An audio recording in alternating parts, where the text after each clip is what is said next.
5 sekawan, beraksi kembali. Bagian 10. George dan tim kecewa. Pelajaran dimulai kembali keesokan paginya. Dan tim tidak boleh lagi berbaring di bawah meja tempat anak-anak bekerja. Sebetulnya, George kepingin menolak jika disuruh belajar. Tetapi ia tahu, takkan ada gunanya. Membangkang, orang dewasa sangat berkuasa. Mereka bisa menjatuhkan bermacam-macam jenis hukuman. Ia sendiri tak peduli jika dihukum, tetapi ia tak sampai hati apabila tim ikut-ikut dihukum pula. Karena itu ia duduk menghadapi meja bersama ketiga saudara sepupunya. George menunggu kedatangan guru pembimbing mereka dengan wajah pucat dan masam. Anne sangat gembira, karena pelajaran akan dimulai kembali. Anak itu siap melakukan apa saja yang akan menyenangkan hati Pak Guru Roland, karena ia diberi hadiah boneka bidadari yang berasal dari puncak pohon Natal. Anne merasa belum pernah melihat boneka secantik itu. Ketika Anne menunjukkannya pada George, saudara sepupunya hanya memandang sambil cemberut. Ia tak suka pada boneka, apalagi boneka yang dipilihkan oleh Pak Guru Roland. Dan kemudian diberikan olehnya pada Anne. Tetapi Anne sangat menyukai boneka itu. Karenanya ia bertekad hendak ikut belajar bersama saudara-saudaranya, dan bekerja sebaik mungkin. George bekerja asal jadi. Pokoknya jangan sampai kena marah. Tetapi Pak Guru sama sekali tak menunjukkan minat terhadapnya, dan juga tidak pada hasil pekerjaannya. Anak-anak yang lain dipuji-pujinya. Ketika Julian agak mengalami kesukaran dalam salah satu pelajaran, Pak Guru menerangkannya secara panjang lebar. Saat mereka sedang bekerja, terdengar suara tim melolong-lolong di luar. Anak-anak gelisah dan sedih, karena mereka sangat sayang pada anjing itu. Tim teman baik mereka sedih membayangkan anjing itu disisihkan, dan harus menderita dingin dan sengsara dalam kandang di kebun. Ketika saat istirahat selama 10 menit tiba, Pak Guru keluar sebentar. Kesempatan itu dipergunakan oleh Julian untuk ngomong dengan George. George tak tahan rasanya mendengar tim yang malang melolong-lolong kedinginan di luar. Aku bahkan merasa mendengar dia terbatuk-batuk. Biarlah aku bicara dengan Pak Guru tentang tim. Kan tak enak rasanya mengetahui bahwa tim menderita di luar. Aku pun merasa mendengar tim batuk-batuk, kata George dengan prihatin. Mudah-mudahan saja tidak pilek. Ia sama sekali tidak bisa mengerti, kenapa aku sampai memasukkannya ke dalam kandang. Ia pasti menganggapku kejam. George memalingkan kepalanya cepat-cepat, karena takut kalau air matanya keluar saat itu. Ia selalu mengaku tak pernah menangis, tetapi sukar menahan air mata yang hendak mengalir, jika ia ingat pada tim yang sedang kedinginan di luar. Dick menjamah lengannya. George, aku tahu kau membenci Pak Guru Roland. Kurasa kau tak bisa mengubah kenyataan itu. Tapi kami juga tak tahan mendengar tim melolong-lolong karena ditinggal sendirian di luar. Nampaknya hari ini akan turun salju. Pasti takkan mengenakan bagi tim. Bisakah kau bersikap menurut hari ini, dan melupakan kebencianmu?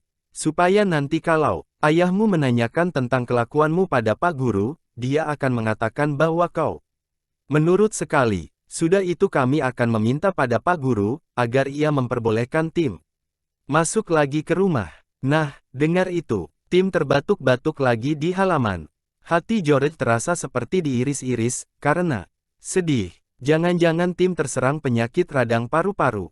Dan ia tak bisa merawat. Karena anjing kesayangannya itu harus tinggal dalam kandang.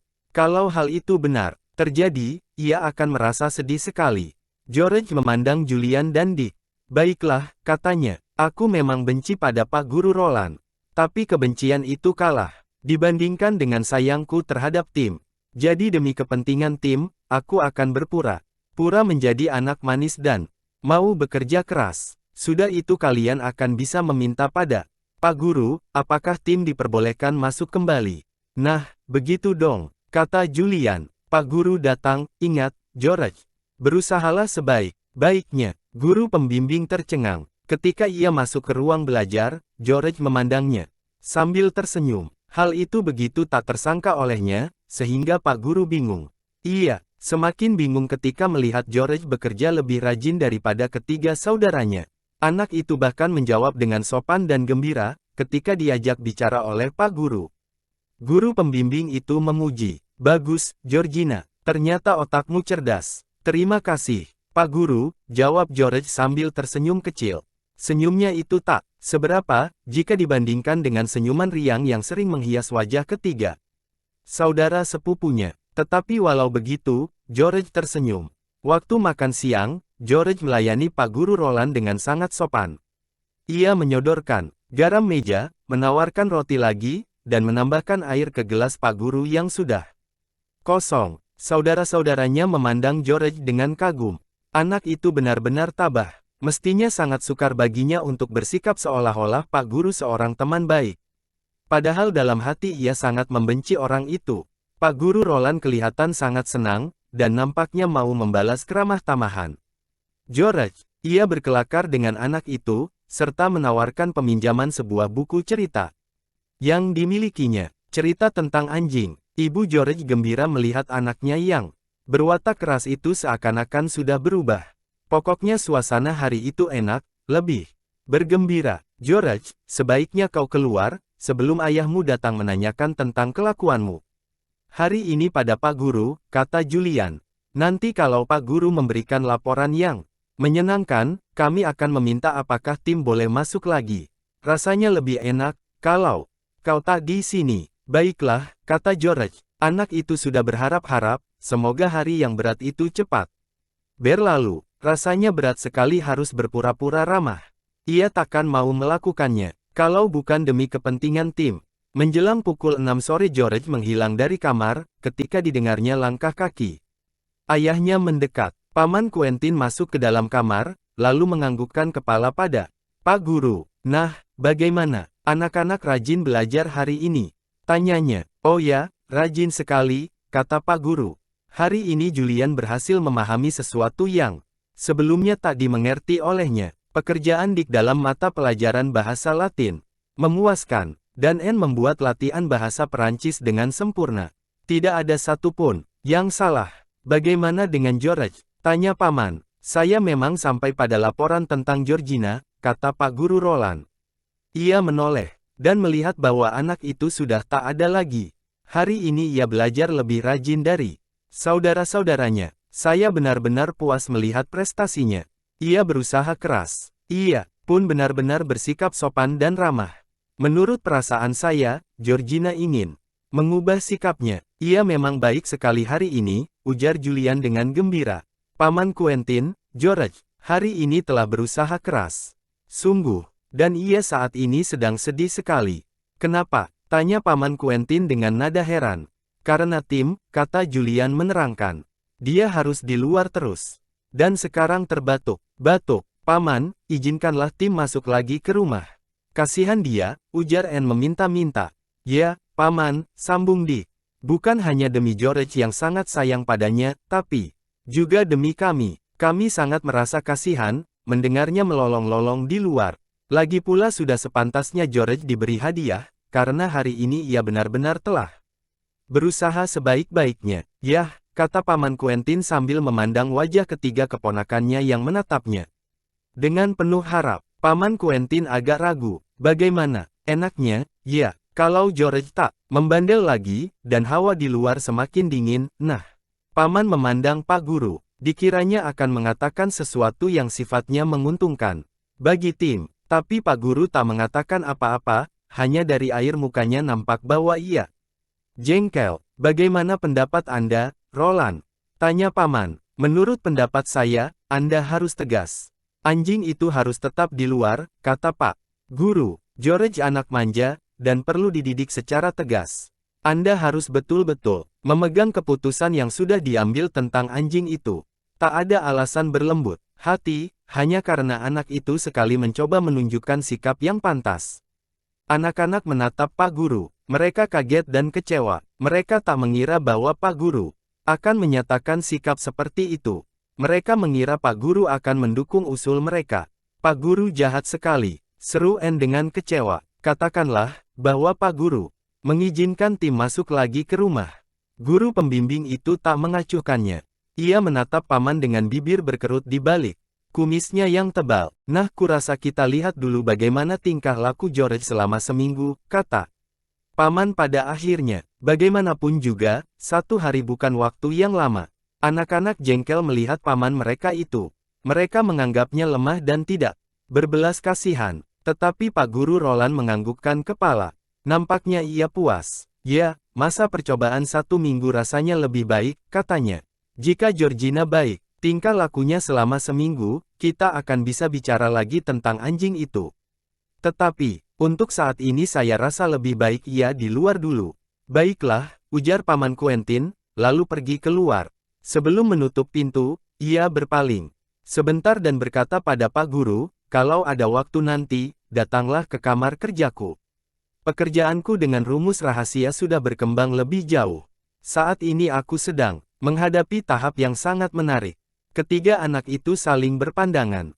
Tetapi mereka tak mengatakan apa-apa. Jahat benar, guru pembimbing mereka, karena menghalangi-halangi Paman Quentin yang sebenarnya sudah cenderung akan mengizinkan tim masuk kembali.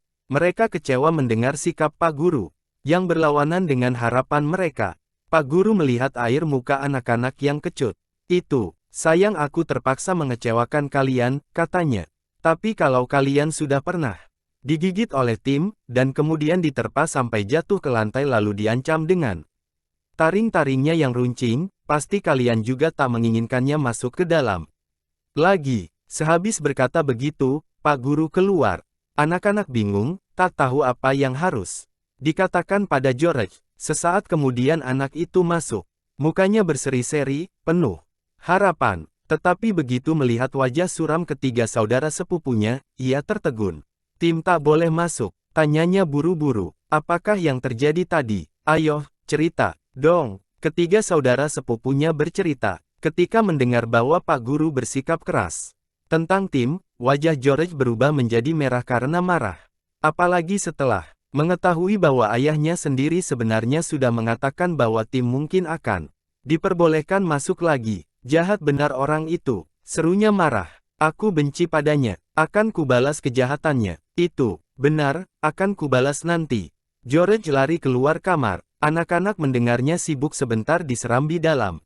Sudah, itu menyusul bunyi pintu depan ditutup keras-keras. George keluar, kata Julian. Padahal di luar sudah gelap. Pasti ia ke Timmy. George, yang malang. Sekarang dia akan lebih merajuk lagi. Malam itu George tidak bisa tidur. Ia berbaring dengan gelisah di tempat tidurnya.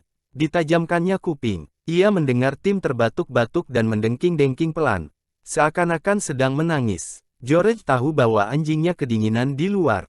Ia sudah menaruh jerami segar banyak-banyak dalam kandangnya, yang juga diputar letaknya supaya Tim terlindung dari angin utara yang dingin. Tetapi pasti anjing kesayangannya itu masih tetap kedinginan tidur di luar, karena sudah terbiasa berbaring dalam kamar yang hangat. Bunyi batuk anjingnya kedengaran kering, sehingga George akhirnya tak tahan lagi. Ia harus bangun dan keluar untuk mendatanginya. Ia akan kubawa masuk sebentar, lalu kugosok dadanya dengan obat yang biasa dipakai oleh ibu jika ia sedang pilek, pikir anak itu. Barangkali saja akan menolong. Dengan cepat George mengenakan pakaian, lalu menyelinap turun ke bawah. Seisi rumah sudah sepi. Ia keluar dengan hati-hati, lalu membuka rantai yang mengikat Tim ke kandang. Anjing itu sangat senang ketika melihat tuannya datang. Ayo, kita masuk sebentar ke dalam, bisik George. Akan kugosok dadamu yang sakit dengan minyak obat. Tim mengikuti tuannya masuk ke dalam rumah. George mengajaknya ke dapur, tetapi api di situ sudah padam. Ruangan itu dingin. George melihat ke kamar-kamar lain. Di ruang kerja ayahnya, api dalam pediangan masih cukup besar. George mengajak Tim masuk ke situ. Ia tak menyalakan lampu, karena ruangan cukup terang disinai cahaya api yang masih berkobar. George membawa sebuah botol kecil berisi obat gosok yang diambilnya dari lemari kecil di kamar mandi. Diletakkannya botol itu ke dekat api, supaya menjadi hangat. Kemudian digosok-gosoknya dada anjing yang berbulu tebal dengan minyak obat itu. Diharapkannya semoga Tim sembuh dari penyakitnya. Kalau bisa, kau tak boleh batuk selama kita di sini, bisik George. Kalau kau batuk, nanti ada yang mendengar. Berbaringlah di sini, dekat api, supaya badanmu hangat. Tak lama lagi pilekmu akan sembuh. Tim berbaring di atas permadani. Ia merasa senang karena bisa pergi dari kandang yang dingin, dan berada dekat tuannya. George mengelus-elus kepala anjing itu. Cahaya api dalam pediangan terpantul pada permukaan berbagai peralatan aneh dan tabung. Tabung gelas yang tersimpan di atas rak-rak dalam kamar kerja Paman Quentin. Sebatang kayu tergeser dalam api yang sebagai akibatnya memercik-mercik. Suasana dalam ruangan itu tenang dan hangat. George nyaris tertidur seketika itu juga. Anjingnya yang besar ikut memejamkan mata. Mereka berdua berbaring dengan perasaan tenang dan bahagia. George merebahkan kepalanya ke punggung Tim yang hangat. George terbangun ketika mendengar lonceng jam berdenting 6 kali. Ruangan itu sudah dingin. George menggigil. Astaga, sudah pukul 6 pagi. Sebentar lagi juru masak akan bangun. Ia tak boleh melihat Tim dalam kamar kerja. Tim, bangun, kata George berbisik. Kau harus kembali ke kandang. Aku tahu, batukmu sudah sembuh, karena tak terdengar lagi sejak kau di dalam. Ayo bangun, dan jangan ribut-ribut. Tim terbangun, lalu menggeliat. Ia mengerti bahwa ia tak boleh menimbulkan bunyi sedikit pun juga. Keduanya menyelinap keluar. Tak lama kemudian Tim sudah dirantai lagi dalam kandangnya. Ia berbaring meringkuk di atas jerami kering. George ingin ikut berbaring bersama anjingnya. Sesudah menepuk kepala Tim sebentar, ia menyelinap lagi masuk ke rumah. Ia langsung masuk ke tempat tidur. Ia sangat mengantuk dan kedinginan. Karenanya ia lupa berganti pakaian terlebih dulu. Detik berikutnya ia sudah pulas. Ketika bangun, Anne tercengang melihat George bangkit dari tempat tidur dengan rompi celana jeans, celana pendek yang sampai ke lutut serta baju tebal. "Hei, kau sudah berpakaian," seru Anne. "Tapi kemarin malam aku melihatmu mengenakan baju tidur." Diamlah," kata George memperingatkan. "Tadi tengah malam aku turun dan mengajak Tim masuk ke dalam. Aku menyuruhnya berbaring di depan pediangan dalam kamar kerja ayahku. Dadanya ku gosok-gosok dengan minyak obat.